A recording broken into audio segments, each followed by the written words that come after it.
Om Shri Sai Ram. Sandeha Nivarini, Chapter 12. Swami, at Venkatgiri during the Adhyatmika Sabha, you said some things which I could not clearly understand. Can I ask about them now? I am happy when anyone asks me about things which he has not understood. Of course, you have every right. You said Sthula Rupa and Sukshma Rupa, the gross form and the subtle form, isn't it? These two, are they the characteristics of the manas only, or are they related to everything? They are characteristic of everything. In fact, all the names and forms found in the gross exist only in the subtle stage. Why? The gross is there only to make you understand the subtle. Well then, Swami, we see the gross firmament, the Sthula Akasha. Has it a subtle Akasha also? My dear boy, all this exists in that subtle Akasha. The subtle Akasha is as imperceptible and as all-pervading as the gross Akasha. What is its name, Swami? It is known as the Sukshma Hridayakasha, the subtle firmament of the heart. How can that be all-pervading? Nothing else possesses the extent, the area, the breadth that this Hridayakasha has. See how many scenes, how many feelings, how many conjectures are immersed and embedded in it. Then have we a sun also in that subtle sky? Of course. Who said no? Without that, how can there be all this splendor, all this light and wisdom and brightness? What is its name, Swami? When the heart is the Akasha, the sun naturally is the buddhi or the intellect that illuminates that sky. The effulgence of the buddhi is as bright as the rays of the sun. So, the subtle sun is buddhi. Then it is possible that the moon also in subtle form is in the Akasha of the heart? Why do you ask about all these one by one? Did I not tell you at the beginning itself?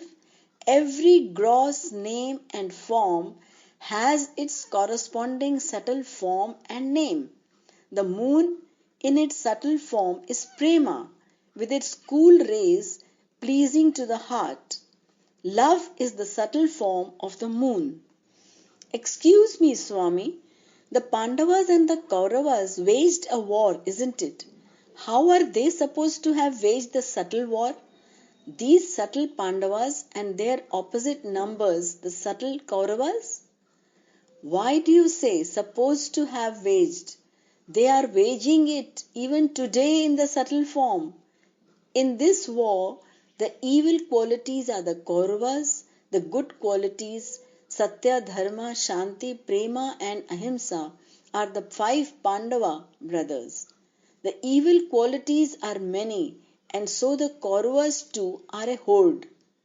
Each one under his own Hridayakasha, on his own Chidbhumi, is waging this struggle every moment. Swami, they say the Pandavas are children of the king, Pandu, and the Kauravas are the offspring of the king, Dhritarashtra. In the subtle form, how are we to recognize them? Both are disputants for the kingship of the self-same heart. They are in everyone as Ajnani and Sugyani, the unwise personality and the wise personality. The unwise blind ruler is Dhritarashtra. The wise Pandu is the father of all good qualities. Have you understood? But then, Swami, excuse me, in that war there were millions of soldiers and chariots and the subjects. Who are they in this subtle conflict? Of course, they are all there in man. The million feelings and thoughts and impressions are the soldiers and subjects. The 10 Indriyas are the regiments, the 5 senses are the chariots. In everyone's heart, there is this perpetual war being fought between good and evil, between the Pandavas and the Kauravas. Is that clear? Well, who is the Lord Krishna in the subtle war? He who was then neutral in that struggle for power?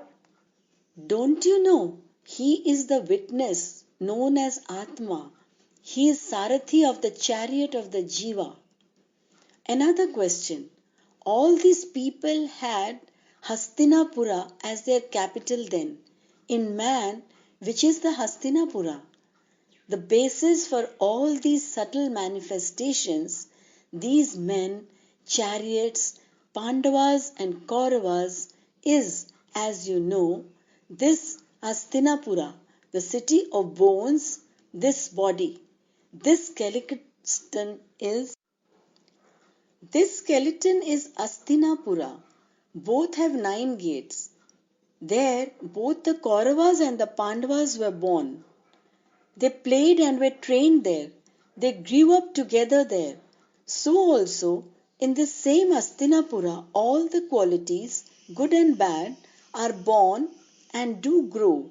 They develop and subside. They watch and hate each other, all in the same body. Are not the warring rulers in this body also Ajnani and Sugyani, the unwise personality and the wise personality? Yes, Swami, there is an intimate connection between the Mahabharata war and the qualities and conduct of man. Really, the relationship is there, without doubt. What a fine comparison. As you said, this type of warfare is taking place in everyone, even now. Well, Swami, when will this war end? When will this war end, you ask?